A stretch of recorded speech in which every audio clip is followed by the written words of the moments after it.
আপনার কেমন যুবক ভাইয়েরা, আপনাকে নামাজ পড়তে বলতে গেলে আপনি বলেন আচ্ছা মৌলভী সাহেব সময় আছে,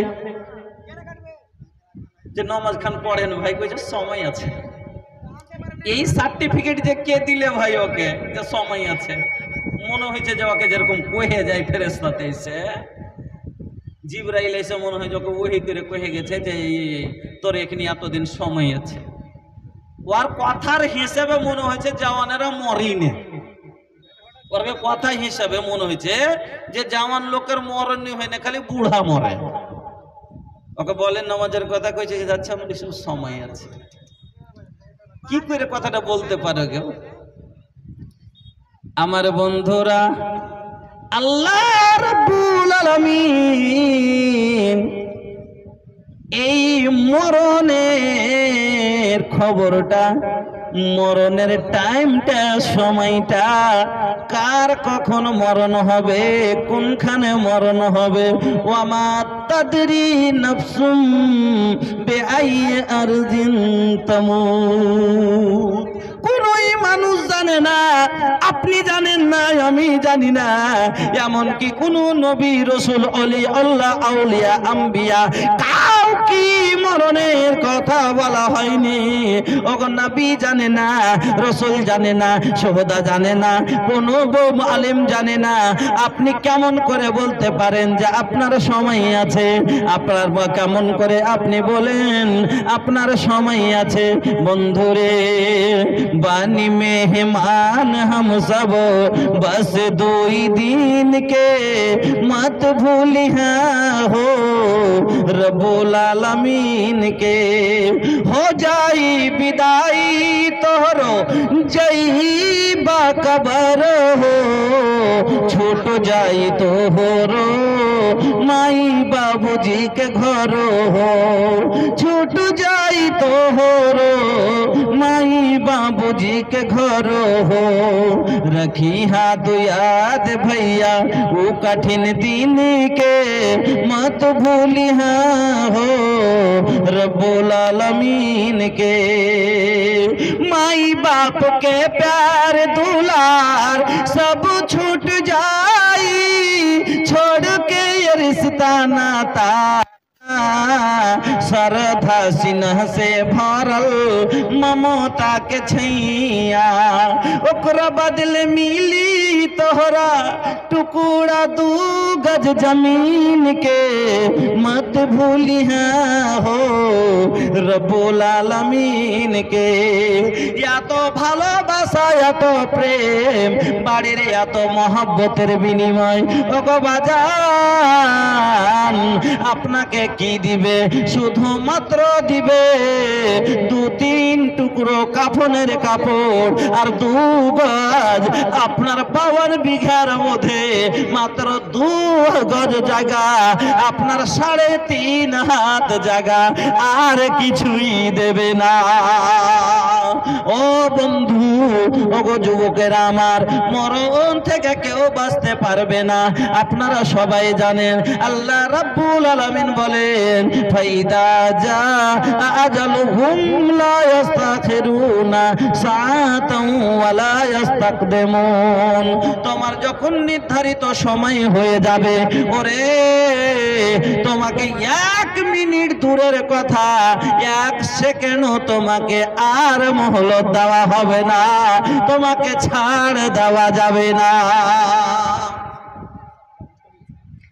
1 মিনিট আপনাকে ছাড় দেওয়া যাবে না। দেখেছেন কি মরতে পড়ে যাওয়ার পরে, মরার পর কোনো ওষুধ আছে? মানুষের মহাব্বতে দেখছে বাঁচবে না, 115 বছর বয়স হয়ে গেছে, জানছি যে এই গাছ আর টিকবে না, যতই এতে খাদ দিই। আচ্ছা ভুট্টা পাইকা যাওয়ার পরে ভাই অতি যদি বিঘাতে 2 বোরা করে ডিএপি দিই, তা কি আর ওই গাছ জওয়ান হবে কি? হবে না। কিছুদিন পরে একটু হয়তো হারা থাকবে, ফের হয়তো বুড়িয়ে শেষ হয়ে যাবে, গড়া ফুসফুসে শেষ হয়ে যাবে। ওই রকমই একটু ওষুধ পানি খেয়ে হতো, একটু ভিটামিন খেয়ে একটু হতো শরীরটা ভালো হবে, কিন্তু বয়স আর কমবে না। বন্ধুরা আমার, পোকা লেগে যাবে, ঘুম লেগে যাবে, শরীর মাটি হয়ে যাবে, আর আপনাকে দুনিয়া ছাড়তে হবে। মরণের সময় যতই দাওয়াই চালান, যতই ঝাড়ফুঁক চালান, কাজ হবে? হবে না। আল্লাহ কি বললেন?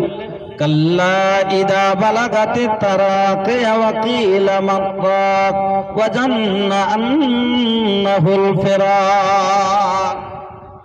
ওই সময়তে তোমার ইনজেকশন আর কাজ দিবে না, নিমের ডাল দিয়া যতই পিটো আর শ্বাস বাড়বে না।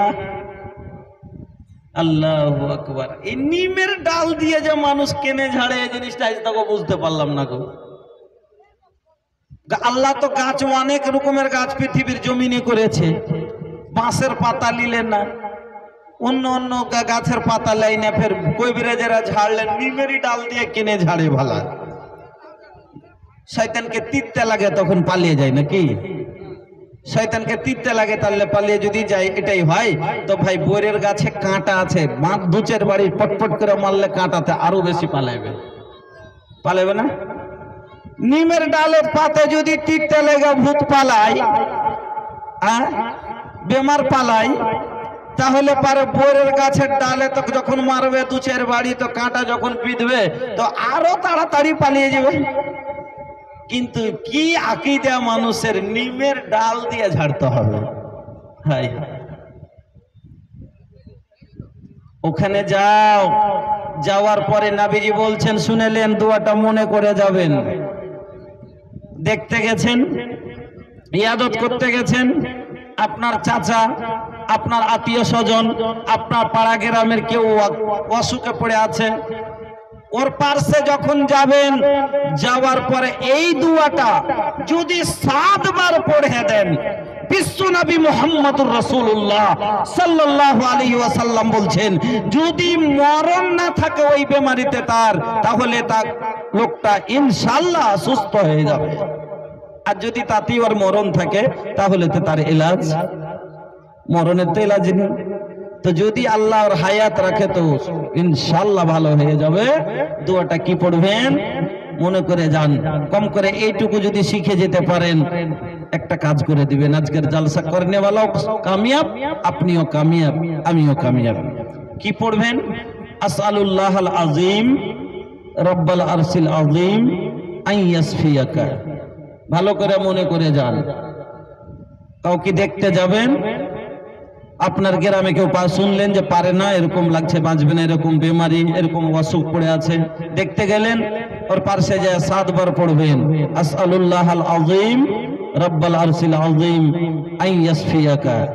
ধরা মানে আপনার উপরে কেস হয়ে গেছে, এবার আপনাকে ধরার জন্য যে আছে সরকার লোক লাগিয়ে দিয়েছে, দারোগা নিয়োগ করেছে। আপনি যদি বলেন আমি এখান থেকে দিল্লি পালিয়ে যাব, দিল্লি পালিয়ে যে কিছুদিন বেঁচে থাকতে পারবেন, হয়তো 2-4-6 মাস লুকিয়ে থাকতে পারবেন। এবার ওখানে জেনে গেলে ফের যাবে, ওখান থেকে আবার আপনি কোথাও যা পালিয়ে যা একটু আড় হতে পারবেন। দারোগাকে টাকা দিয়ে আপনি রুকাইতে পারবেন, দারোগাকে টাকাতে দিয়ে আপনি কিছু রুকাইতে পারবেন, কিছুদিন মোহলত নিতে পারবেন। জজকে টাকাতে খাওয়াতে গেলে ছাড় পাবেন। কিন্তু বন্ধু আমার, একটা লোককে যদি আপনি ভুল করে পালিয়ে যান, সরকারকে হয়তো 10টা লয় 10,000 ফোর্স লাগাইতে হতে পারে, খুঁজে না পাইলে লাগাতে হবে কিনা। কিন্তু সারা পৃথিবীর মানুষকে ধরার জন্য আমার আল্লাহর একটাই দারোগা যথেষ্ট। সারা পৃথিবীর মানুষকে ধরার জন্য আমার আল্লাহর একটাই দারোগা যথেষ্ট। এই দারোগার নাম হলো মালাকুল মউত। বন্ধু আমার, এই দারোগার হাত থেকে কাউরির কোনোদিন ছাড় হয়নি। এমন একজন দারোগা বাবা, যার ভিতরে কোনো ভয় নাই, এমন একজন দারোগা যার ভিতরে কোনো মায়া নাই, এমন একজন দারোগা যার ভিতরে লোভ নাই, এমন একজন দারোগা যার ভিতরে কোনো ঘিন নাই। বন্ধু এই দারোগা যার ভিতরে কোনো ভয় নাই। দুনিয়ার দারোগা যদি বন্ধুরে একটা অন্য লোক নেতার বেটাকে ধরতে যায়, মুখিয়ার বেটা বড় ভুল করে এসছে আর ওকে দারোগা গেছে ধরতে, ওপর থেকে এমএলএ সাহেবের ফোন আসছে, हेलो, अरे तहरा का पता बा कि तू केकरा के अरेस्ट कर ले बा? वो प्रधान जी के लइका बा, जल्दी से छोड़ देना तो तोहर नौकरी भाड़ में जाई। अपन नौकरी बचावे खातिर लोग दारोगा के छोड़े के पड़ेला, लेकिन भैया ये ऐसन दारोगा बा कि प्रधानमंत्री के भी ना सुने ले। ऐसन दारोगा बा जे प्रधानमंत्री के भी ना सुनी ले। नहीं तरवा सुन ली फिरौन के बात सबके मालूम बा ना भैया, जे खुद के कहत रहे कि आना रब्बकुमुल आला, आमी हलाम सब चाইতে বড় আল্লাহ, তাকেও ছাড়েনি। এই দারোগা যে নিজকে আল্লাহ বলে দাবি করেছে তাকেও ছাড়েনি, সেই দারোগা। এই এমন দারোগা এর ভিতরে কোনো ভয় নাই। বন্ধুরে যদি ভয় থাকতো তাহলে মুসা আলাইহিস সালামের থাপ্পড় খাওয়ার পরে আর কাউরের কাছে যেতেন না। মনে আছে আপনাদের ঘটনা, উরুসেলা মালাকুল মউত এলা মুসা, এই দারোগাকে পাঠানো হয়েছিল মুসা আলাইহিস সালামের কাছে। যেমনই গিয়ে বলেছেন ধরতে এসেছি, জান কবজ করতে এসেছি, মুসা আলাইহিস সালাম উঠিয়ে